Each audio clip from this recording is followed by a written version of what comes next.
Generation of antibody diversity, antibody की diversity की हम बात कर रहे हैं कि ये एंटीबॉडी ना हमारी बॉडी में डिफरेंट तरह की, बहुत तरह की, क्योंकि एंटीजन हमारे जो इन्वायरमेंट में बहुत सारे तरह के एंटीजन है, इसी वजह से हमारी बॉडी भी जो डिफेंस मैकेनिज्म हमारी बॉडी का होता है ये भी डिफरेंट टाइप का जो है एंटीबॉडी का फॉर्मेशन करता है। तो जब डिफरेंट टाइप का एंटीबॉडी का फॉर्मेशन करता है ना, तो ये वाला जनरेशन ऑफ एंटीबॉडी डाइवर्सिटी और जनरेशन ऑफ एंटीबॉडी स्पेसिफिसिटी यही रोल प्ले करते हैं कि कई तरह के एंटीबॉडी हमारी बॉडी में बनती है। तो सबसे पहले हम बात करते हैं जनरेशन ऑफ एंटीबॉडी डाइवर्सिटी, और ये एंटीजन इंडिपेंडेंट होता है, यानी हमारी बॉडी में डिफरेंट टाइप की एंटीबॉडी अगर कोई एंटीजन नहीं आ रहा है तब भी बनते रहती है। और ये कैसे बनती है तो देखिए मैं बता रहा हूँ, ये देखिए सबसे पहला इसके स्टेप होता है कि random recombination of V J light chain और V D J heavy chain genes by RAG 1 and RAG 2। तो देखिए यहाँ पे क्या हुआ कि रैग 1 और रैग 2 जो जीन होते हैं ना, ये क्या करते हैं, रिकॉम्बिनेशन करते हैं वी जे का यानी वेरिएबल, और जे से ज्वाइनिंग, और डी से देखिए ये डाइवर्सिटी। तो ये तीन तरह के जीन होते हैं हमारी बॉडी में। नॉर्मल समझिए कि हमारी बॉडी में तीन तरह के जीन होते हैं। अच्छा हम इसको एक्सप्लेन करते हैं, फिर ये आसान हो जाएगा। तो देखिए नॉर्मल तीन तरह के जीन हुए, वी डी जे, ठीक है। तो वी क्या है, वेरिएबल, डी से हो गया हमारा डाइवर्सिटी, और जे से ज्वाइनिंग। तो ये हुए। अब ये क्या करते हैं, डिफरेंट टाइप के प्रोटीन का फॉर्मेशन करेंगे, ठीक है। डिफरेंट टाइप के प्रोटीन का फॉर्मेशन किए, तो ये जब डिफरेंट टाइप के प्रोटीन का फॉर्मेशन किए, और हमको मालूम है कि ये वाला जो सेगमेंट होता है, ये सेगमेंट लगभग इनवेरिएबल होता है, ठीक है। हमको जो वेरिएबिलिटी देखने को मिलती है यहीं पे देखने को मिलती है। तो अब इस सेगमेंट में ना देखिए तीन तरह के प्रोटीन का फॉर्मेशन हुआ, वी डी जे का। तो ये यहाँ पे आएंगे और कंट्रीब्यूशन अपना देंगे, ठीक है। यहाँ पे आएंगे और अपना कंट्रीब्यूशन देंगे, और इसी वजह से देखिए डिफरेंट कंट्रीब्यूशन देंगे, ठीक है। किसी में ये वाला आएगा, किसी में ये वाला आएगा, किसी में ये वाला आएगा, किसी में ये वाला, किसी में ये वाला, ऐसा ऐसा होगा। इस वजह से डिफरेंट टाइप की डाइवर्सिटी हमको देखने को मिलेगी। तो यहाँ बताया गया कि रैंडम रिकॉम्बिनेशन ऑफ वी जे। तो देखिए मान लो लाइट चेन बनना है, ठीक है। तो लाइट चेन जब बनना है तो लाइट चेन में क्या है, हमको वी और जे का काम पड़ता है, डी का काम नहीं पड़ता है, ठीक है। तो लाइट चेन में हमको वी और जे का काम पड़ा। तो डिफरेंट टाइप के, एक वी यहाँ से उठाया गया, दूसरा जे यहाँ से उठाया गया, वी यहाँ से, जे यहाँ से, मतलब अलग अलग जगह से वी और जे को उठाया गया, और इस तरह से एंटीबॉडी का फॉर्मेशन किया। यहाँ पे देखिए हम दिखाएं कि वी यहाँ आ गया, जे यहाँ आ गया, कुछ हो सकता है। और हम हैवी चेन की बात करें तो हैवी चेन में देखिए वी डी जे तीनों का रोल होता है। तो देखिए हैवी चेन में हमको वी डी जे तीनों देखने को मिलेंगे, और तीनों का रिकॉम्बिनेशन अलग अलग होगा, ठीक है। इस वजह से ये वाला जो होता है सब बहुत अलग अलग हमको देखने को मिलता है, बहुत ज़्यादा अलग देखने को मिलता है। तो यही यहाँ पे बताया गया कि रैंडम रिकॉम्बिनेशन ऑफ वी जे, यानी लाइट चेन में हमको वी जे का रैंडम रिकॉम्बिनेशन देखने को मिलेगा, और हैवी चेन में हमको वी डी जे का रिकॉम्बिनेशन देखने को मिलेगा। देखिए हम यहाँ पे बता दिए, देखिए कलर से हम स्पेसिफाई किए हैं, आप देख लीजिएगा ये हुआ। और ये जो होता है जीन कौन सा इसमें रोल प्ले करता है, तो रैग 1 और रैग 2 जीन जो होता है इसमें रोल प्ले करता है। तो ये हो गया रैंडम रिकॉम्बिनेशन। और उसके बाद फिर क्या होता है, random addition of nucleotide to DNA during recombination by terminal deoxynucleotidyl transferase, जिसको हम डीडीटी बोलते हैं। तो अब देखिए यहाँ पे जब ये जीन हो गए ना, रैंडम आ गए, एक लाइन में आ गए, अब इसको जो होता है रैंडम एडिशन होता है, ठीक है। एक तो रैंडम रिकॉम्बिनेशन हुआ, फिर ये डिफरेंट टाइप के जो प्रोटीन यहाँ बने, अब इनका रैंडम जो होता है एडिशन होता है। तो रैंडम एडिशन से और ज़्यादा वेरिएबिलिटी हमको देखने को मिल गई। और यहाँ पे जो इंजाइम रोल प्ले करता है ये deoxy nucleotide transferase role play करता है, ठीक है। तो ये जो है डीडीटी इसको हम बोलते हैं, ये प्ले किया रोल इसको ऐड करने में, कि जो रैंडम रिकॉम्बिनेशन हुआ था इसको अब ऐड कर देगा।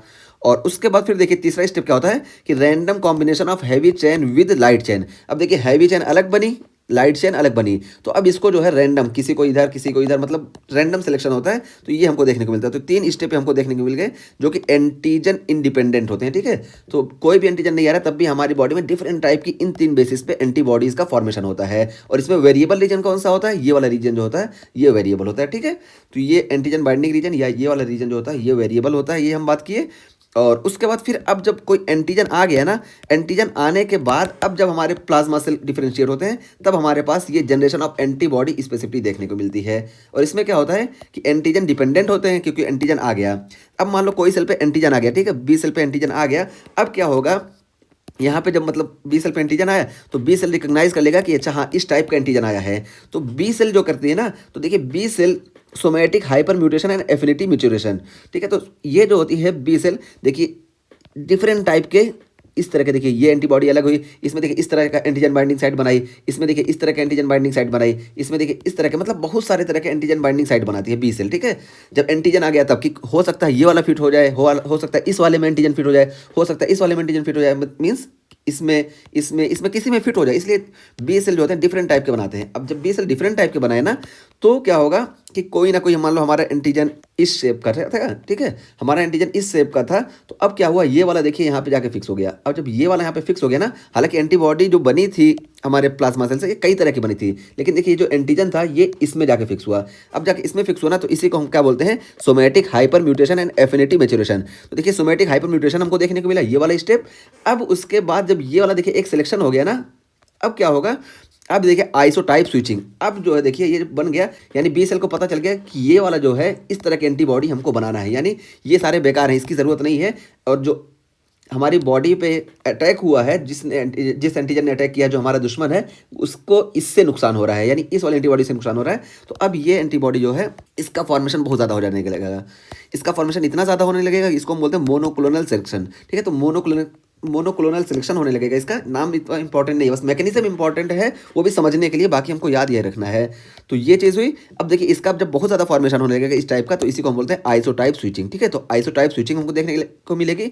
और फिर इसी टाइप के एंटीबॉडी ना हमारी बॉडी में बहुत ज़्यादा बनेंगे, क्योंकि बहुत ज़्यादा बनेंगे तो जितने भी एंटीजन है सबको ये पकड़ लेंगे, और पकड़ के या तो ये फेगोसाइट करा देंगे, या तो ये न्यूट्रलाइज करा देंगे, या तो ये कॉम्प्लीमेंट एक्टिवेशन के जरिए इसको किल कर देंगे।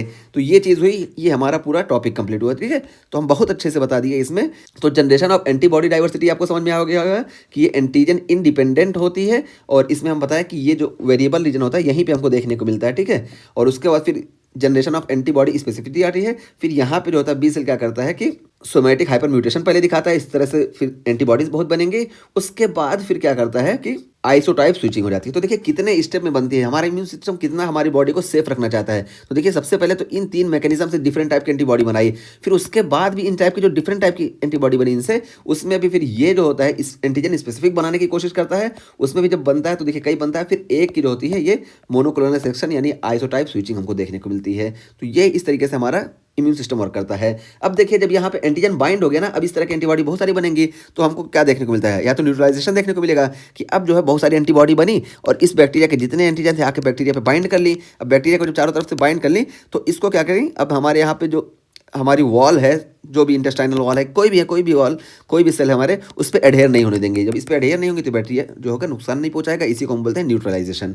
तो ये एक मैकेनिज्म हुआ। और दूसरा देखिए एंटीबॉडी जो बनी, ये अपने एंटीजन से बाइंड की। एंटीजन से बाइंड करने के बाद हम बताया कि ये जो एफसी पोर्शन होता है, ये एफसी पोर्शन क्या करता है, ये मैक्रोफेज को एक्टिवेट करता है, और मैक्रोफेज को जब एक्टिवेट करेगा तो मैक्रोफेज इसको फेगोसाइट कर लेंगे, तो पूरे बैक्टीरिया को मैक्रोफेज फेगोसाइट कर लेंगे। ठीक, तो ये दूसरा चीज़ हुआ। और तीसरा चीज़ देखिए ये कॉम्प्लीमेंट एक्टिवेशन करता है। ठीक है, तो कॉम्प्लीमेंट एक्टिवेशन में देखिए एंटीबॉडी ये देखिए इससे बाइंड कर लेती है, और जब इससे बाइंड करती है तो यहाँ पे देखिए हम दिखाए हैं, ये देखिए जब इससे बाइंड की एंटीबॉडी, फिर उसके बाद फिर ये पूरा प्रोसेस है कॉम्प्लीमेंट एक्टिवेशन में हम अच्छे से बात किए हैं। ये पूरी प्रोसेस से इसको यानी मेम्ब्रेन अटैक कॉम्प्लेक्स का फॉर्मेशन कर देती है, जो कि मेम्ब्रेन में इसमें होल कर देती है। होल करने की वजह से बैक्टीरिया किल हो जाता है। ठीक है, तो ये देखिए मेम्ब्रेन अटैक कॉम्प्लेक्स देखिए यहाँ बन गया। ठीक, तो देखिए यहाँ पे बताया गया complement activation, membrane attack complex का फॉर्मेशन हुआ, और एंटीबॉडी एक्टिवेट्स कॉम्प्लीमेंट को एक्टिवेट किया, इनहांसिंग ऑप्सोनाइजेशन एंड लाइसिस। तो ये लाइसिस को भी इनहांस करता है, और ऑप्सोनाइजेशन को भी ये इनहांस करता है। ठीक है, तो ये कॉम्प्लीमेंट पाथवे का हम रोल प्ले कर लिए।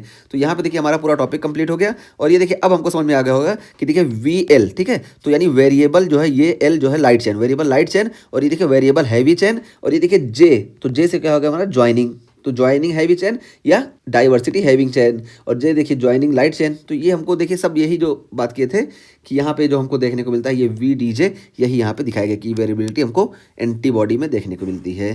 तो इस तरीके से हमारा ये एंटीबॉडी स्ट्रक्चर एंड फंक्शन का टॉपिक कंप्लीट हुआ। इसमें हम बात क्या किए कि अब देखिए हम जो बताने जा रहे हैं ये इंपॉर्टेंट है कि ये फैब रीजन होता है और ये FC रीजन होता है। फैब रीजन जो होता है ये वेरिएबल होता है, FC रीजन जो होता है ये कॉन्स्टेंट होता है। फैब रीजन जो होता है ये एंटीजन बाइंडिंग साइट का जनरेशन करता है, और FC रीजन जो होता है ये कॉम्प्लीमेंट बाइंडिंग और मैक्रोफेज बाइंडिंग के लिए जिम्मेदार होता है। ठीक, ये चीज़ इंपॉर्टेंट हुई। और यहाँ पे देखिए 4 चेनें होती हैं, 2 हैवी चेन होती है और 2 लाइट चेन होती है, ये इंपॉर्टेंट है। और उसके बाद FC रीजन के 5 काम हम इसी से याद रखेंगे, और फैब में हमको फ्रेगमेंट एंटीजन बाइंडिंग ये चीज़ हो गई। और उसके बाद फिर देखिए ये generation of the antibody diversity, ये हम बता दिए, बस इसको हम देख लेंगे कि हाँ यहाँ पे रैग 1 और रैग 2 का रोल होता है, यहाँ पे TTT का रोल होता है, और ये जो लिखा है इसको हम याद रखेंगे। और बाकी यहाँ पे देखिए 3 मैकेनिज्म से किल करता है, न्यूट्रलाइजेशन, ऑप्सोनाइजेशन और कॉम्प्लीमेंट एक्टिवेशन, और सबका मैकेनिज्म हम डिटेल में बता दिए हैं। ठीक, तो अब आगे हम बात करेंगे इम्यूनोग्लोबुलिन आइसोटाइप्स की, जो आइसोटाइप्स हैं डिफरेंट टाइप के, इनकी हम बात करेंगे और सबके अलग अलग स्पेसिफिसिटी की हम बात करेंगे।